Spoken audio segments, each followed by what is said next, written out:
ঢোকার পর কোন দিক দিয়ে যে বের হয়েছি কিছুই বুঝতে পারিনি। আসসালামু আলাইকুম, কেমন আছেন সবাই? আশা করি ভালো আছেন। গত শুক্রবারে গিয়েছিলাম আমার এক ভাইয়ের বাসায়। তো উনি চট্টগ্রাম বিশ্ববিদ্যালয়ে চাকরি করেন। পুরো বিশ্ববিদ্যালয়টা ঘুরে দেখতে আমাদের প্রায় 3 ঘন্টা সময় লেগেছে।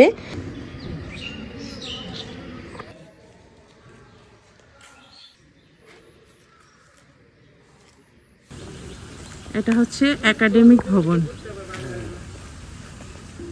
এই সিঁড়িটা দেখলেই আপনার সিঁড়িটা দিয়ে উপরে উঠতে মন চাইবে। আমরা বাংলোতে যাচ্ছি এই সিঁড়িটা দিয়ে। অনেক সুন্দর একটা দৃশ্য এখানে। তো ভাবলাম যে একটু ছবি তুলে নেই। পরিচালকের কার্যালয় দেখার পর যখন আমরা নিচ দিয়ে নামছিলাম, দেখেন এখানকার প্রাকৃতিক দৃশ্যটা এত সুন্দর, কিন্তু আমরা কিন্তু অনেক উপর থেকে তখন নামছি, দেখেই বুঝতে পারছেন।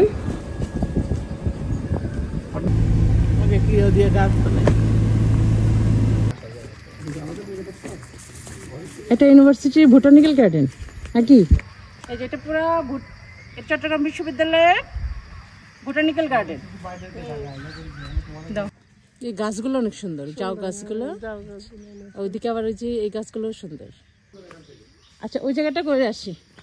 ওই যে এখানে একটা, এটাও হচ্ছে বোটানিক্যাল গার্ডেনের একটা সাইড। বোটানিক্যাল গার্ডেন থেকে বেরিয়ে যখন আমরা যাচ্ছিলাম তখন আমাদের চোখের সামনে এই বিল্ডিংটা পড়ে। এটা হচ্ছে নবাব ফয়জুন্নেসা হল। এটা হচ্ছে শহীদ মিনার, চট্টগ্রাম বিশ্ববিদ্যালয়ের। এটা হচ্ছে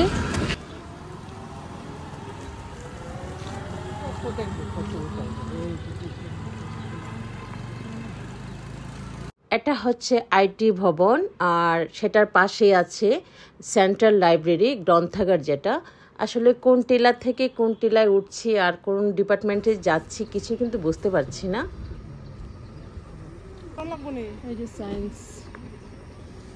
যেহেতু পুরো চট্টগ্রাম বিশ্ববিদ্যালয়টা উঁচু নিচু টিলার উপর এক একটা ডিপার্টমেন্ট, তো আসলে যখন হেঁটে হেঁটে উঠছিলাম নামছিলাম অনেকটাই হাঁপিয়ে গিয়েছিলাম।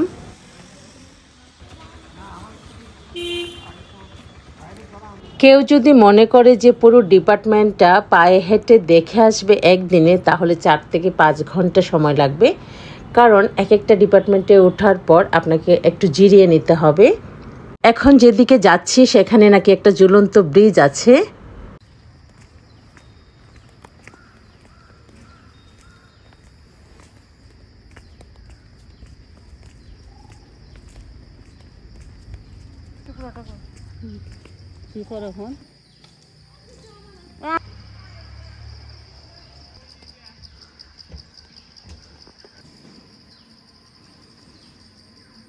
এখন যে ডিপার্টমেন্টটা আমাদের সামনে পড়েছে সেটা হচ্ছে ডক্টর মোহাম্মদ ইউনুস ভবন, পরিবহন দপ্তর। এই যে সব গাড়ি দাঁড়ায় আছে, এই যে দুই পাশে আছে না বিশ্ববিদ্যালয়ের গাড়ি সব এখানে দাঁড়ানো আছে। ভালো মনে হচ্ছে যে আমি আকাশেতে যাইতেছি, কিছু তো দেখা যায় না। তার মানে আমরা নিচে নামবো। ও এটা হচ্ছে ইঞ্জিনিয়ারিং অফিস, এটা প্রকৌশল দপ্তর। প্রকৌশল দপ্তর এই কেন্দ্রীয় খেলার মাঠ, এই কেন্দ্রীয় খেলার মাঠ, এটা কেন্দ্রীয় খেলার মাঠ। আচ্ছা, সুন্দর। বাইরে কোথা দিয়ে উঠতেছি আমরা তো বুঝি, আমরাও পাবি না। আমরা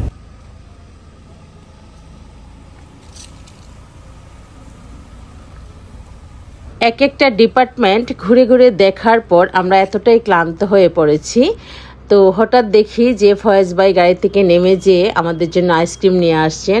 উনি এত অসুস্থ থাকার পরেও এত কষ্ট করে পুরোটা ইউনিভার্সিটি আমাদেরকে ঘুরিয়ে দেখিয়েছেন। আমরা চট্টগ্রাম বিশ্ববিদ্যালয় এরিয়া ঘুরতে ঘুরতে টায়ার্ড। এখন দেখেন ফয়েজ ভাই আমাদের জন্য আইসক্রিম নিয়ে আসছে। এই ভিডিওটা যদি ভালো লাগে তাহলে অবশ্যই লাইক কমেন্ট করবেন আর সবাইকে দেখার সুযোগ করে দিবেন।